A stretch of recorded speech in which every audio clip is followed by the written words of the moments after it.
Verre, inox, plastique, cuivre. Le matériau de ta gourde peut clairement interagir avec ton eau. Et le plus étonnant, c'est que le matériau le plus traditionnel est celui aussi qui peut le plus facilement lui céder des substances. On fait le tour des 4 matériaux les plus courants. On commence par le verre, car c'est la référence en matière d'inertie chimique. Dans des conditions normales d'utilisation, il ne modifie pratiquement pas la composition ni le goût de l'eau. Ses défauts n'ont rien à voir avec ça, c'est surtout qu'il est lourd et qu'il peut casser. Donc cette gourde est parfaite sur ton bureau, mais beaucoup moins dans ton sac de sport. Ensuite, les gourdes en inox alimentaire. La migration est très faible, mais elle est surtout encadrée par la réglementation sur les matériaux au contact des aliments. L'inox retient très peu les goûts et les odeurs et il résiste très fortement au choc. Et en double paroi, ce type de gourde est isotherme. Elle va garder les boissons fraîches et chaudes pendant des heures. Et il y a une nuance tout de même à apporter.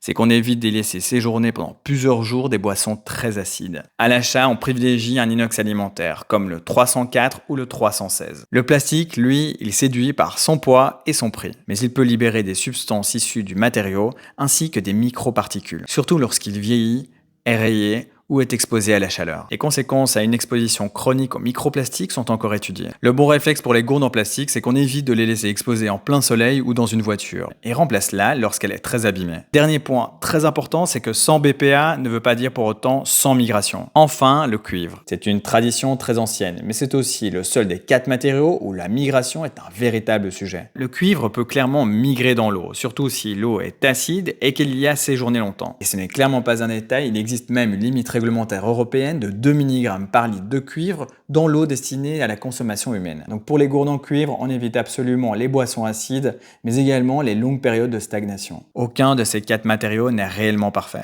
Le verre et l'inox sont les plus neutres. Le plastique demande un peu plus de vigilance et le cuivre s'utilise en connaissance de cause. Au final, le bon choix dépend autant du matériau que de la façon dont tu l'utilises. Moi, c'est Laurent et je décrypte l'eau que tu bois.